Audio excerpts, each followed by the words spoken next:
So in this video, I'm going to be talking about our family itinerary for our trip to London. If you have not seen prior videos, our family went on a trip to Europe. It was about 3 weeks long. We started off in London, and then we went to Paris, and then we went to Venice. And then lastly, we actually came back to London and stayed in an area called Balham in an Airbnb. And I will be doing other videos talking about our itinerary whenever we stayed, both in Paris, Venice, and Balham. But today's video is going to be about our itinerary when we stayed in London. So when we stayed in London, we stayed right in the heart of the city at a hotel called Rubens at the Palace. And if you're interested in seeing what our family suite looked like there, I just did a video on that last week, so you can go back and check that out. But it was very centrally located, very convenient to a lot of the touristy locations, things that we were able to easily walk to, like Westminster Abbey. We did the London Eye. All the tube stations were super, super close, so you could take the metro wherever. It was a very good location in terms of exploring. Oh, we were right across the street from Buckingham Palace, so we walked over. Unfortunately, they weren't doing tours of the palace while we were there, but we were able to do the Royal Mews, so that was neat to be able to just walk across the street and do that. There were great places to eat and drink that we were able to walk to, so it was a very, very convenient location. All right, so let's talk about how our itinerary started. So day one, we got in from JFK around 11 a.m. in the morning. So we actually weren't feeling so bad jet lag wise at that point in time. And then we went to our hotel, we checked in, and then the first thing on our list was to do a double-decker bus tour. It was a tea tour through Bridget's Bakery. So they, brought you out tea and all sorts of pastries and, little goodies to go with your tea while they drive you around the city and you're able to see sights. So that was really fun. I mean, I think that's a great overview of the city. We didn't get to get off the bus or really learn anything too in depth about the things that we saw, but that's not really what we were looking for. Honestly, I was really just trying to find a way for us to stay awake once we got there, and this fit the bill. So this was a great way to just kind of get a little intro overview of the city and get to have dinner at the same time. Even though it was technically tea, I really feel like they're pretty generous with the food that they give out, the little finger sandwiches and things like that. So it was enough for a meal for us. So after that, we actually were starting to get really, really tired, and my youngest was falling asleep on me. So we headed back to the hotel and we went to bed. And then I think we all woke up at like 3 a.m. because our body clocks were just very confused at that point. Or maybe it was 1 a.m., but we stayed up for a couple of hours just talking about our trip and talking about what we're excited to see, just all kind of laying in bed in the dark. We didn't get up or anything, but that was a little bit different. Not something that we usually do, but we also haven't made such a big trip together before, so we were just all kind of adjusting to the time change together. So the next day we woke up and we went across the street and did a tour of the Royal Mews. That was really fun. The kids got to see all the different carriages and we got to learn a little bit of history. And that was probably about a 60-minute tour, so it didn't take up too much time.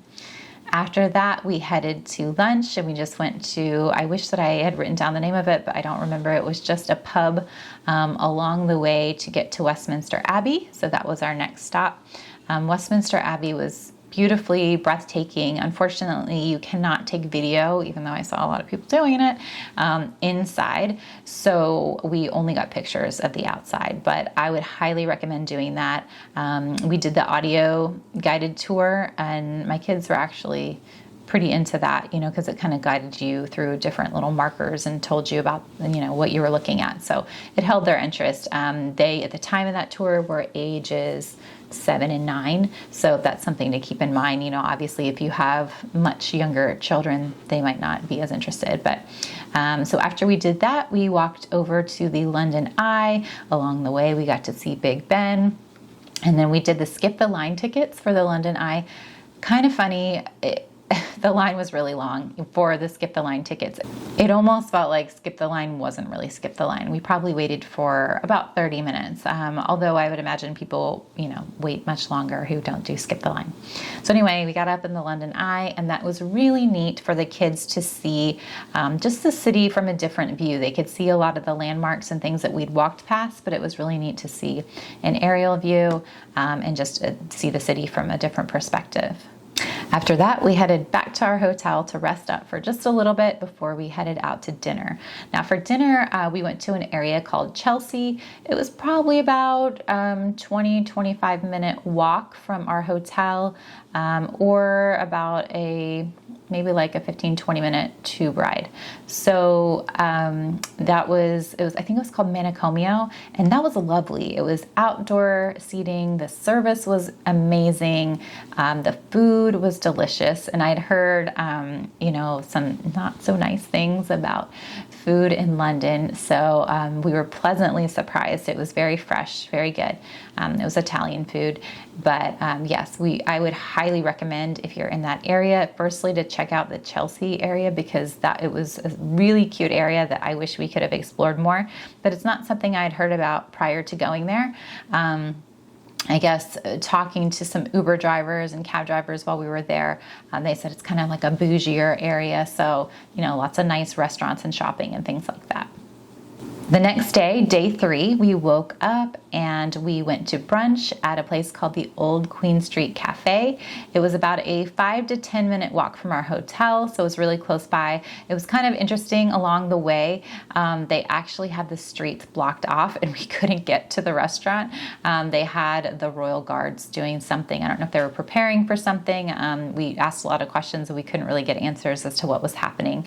But we did find some places where they would open the gate really quick and you could run across the street, and then they would close the gate behind you. So once we figured that out, we were able to get to our destination, but there were, there was metal kind of blockades all around. So it was very challenging. So we were a little bit late for our brunch reservation. And Old Queen Street Cafe was a very cute place. It was small, but the food was really great. And I really love chai tea lattes, and they served one of the best chai tea lattes I've ever had. If you like chai tea lattes and you're in London, I would say definitely go there. However, if you're used to them at Starbucks where they're super, super sweet, you might be a little bit disappointed if you like the really sweet teas. It was just a very light level of sweetness, which made the drink taste all the better, in my opinion. Next time we are in London, I will definitely be going back to the Old Queen Street Cafe to get another chai tea latte. After that, we headed back to our hotel to rest, because at that point we were feeling pretty tired. And we had tea time scheduled at the Rubens at our hotel. So that was really easy. We just went downstairs and it was really beautiful. They have this large window that overlooks Buckingham Palace. Now, just to taper expectations, because when I heard that the hotel was across from Buckingham Palace and overlooking Buckingham Palace, I was assuming it was the front of the palace. It's really the area kind of around the Royal Mews, so it's not as nice to look at. It's still really cool, and I'm glad that we did it, and we would probably do it again. But going into it, I guess I just didn't realize that the view was a little bit different than what I was expecting. But anyway, it has a nice view out looking at the, that part of the palace and the street, so you can watch people walking by. And then they spoil you with lots of really great tea and lots of really yummy treats, finger sandwiches and sweet treats. And, it was a really lovely experience. It's not something that we would probably do every time because it is a little bit pricey, but we're glad that we did it, and it was fun for the family. Next, we headed to the Tower of London, and we just kind of explored that area for a little bit. We showed up pretty early for a VIP tour that we had scheduled. The unfortunate thing about that was we were misinformed. We asked several times to the tour operator, and we had booked through Viator, do we get to see the crown jewels during this tour? And they replied yes, so we were very excited about that, but it turns out this was an all outside tour. So We were a little bit disappointed. However, the tour ended up being great. We really got a nice tour of the outside, the grounds, and the tour was led by a beefeater. And it was just really cool to see the tower, just the whole area lit up at night. I would imagine it's just a totally different feel than what it feels like doing it during the day. Not having been during the day, I can't completely compare that, but it seems like it would be a different experience. And then the other cool thing was that we got to see the exchanging of the keys. And so that was really fun too. And that, of course, we were not allowed to take any video, so I'm not able to share footage of that, but that was a really neat experience. So I felt like I needed to give you a little bit more history than that. My version was a little too vague. So it says, the ceremony of the keys is a time-honored tradition that has taken place every night at 9:53 p.m. in the Tower of London since the 14th century. So it is a very, very old tradition, and it was really, really cool to see. After that, it was really late, and we headed home. We had a little bit of an issue. The metro station that we had used to get there, the one that we exited to get to the Tower of London, was actually closed. So as tourists, that kind of led us astray a little bit because we weren't really sure where to go. And it did get a little sketchy in some of the areas there. So we tried to stay on the main drag, and we ended up just getting an Uber rather than taking a metro back late at night. The next day was day 4, and it was short-lived because it was actually our last day there in London. We had an Uber driver pick us up after breakfast, and we headed to the train station. The Uber ride there was uneventful, and we were starting the day off with great energy, and we're really excited about our trip. I was not prepared for how much the train stations over there feel like airports, because here I feel like if you've ever ridden on Amtrak, it's kind of a joke. You just, they don't even check your ID sometimes. You just get on the train and go. But this is different. This was much more official. You had to put your things through security and show your passports, and it was a big deal. Luckily, we arrived well before our train was leaving. That was kind of a coincidence, but also, I kind of had known to get there a little bit early, but I was not prepared for the lines and the security and everything that you had to do. So just know that if you have a train, it's not like here where you can just roll up a few minutes before your train departs. You really need to get there early to make sure that you have the time to wait in the lines and go through security. Now, the interesting thing about our train was that it was very delayed, and we didn't know that until we had been sitting on the train with everyone else for a very long time. So I think in total our delay was 3 hours, but then they had us switch trains 2 times. So we were on 3 different trains. And then the last train switch was interesting because the first 2 trains, we had the same seats. They were the same type of train. And so we just, say we were 19E, then we just jumped on 19E and car 5 or whatever. And then the last time that they switched the train, we realized our car was not on the train. It ended before, say, I think maybe we were 56. No, that sounds long. I don't know. I might be making that up. But say it was 56, then it stopped at car 54. And so we were like, what do we do?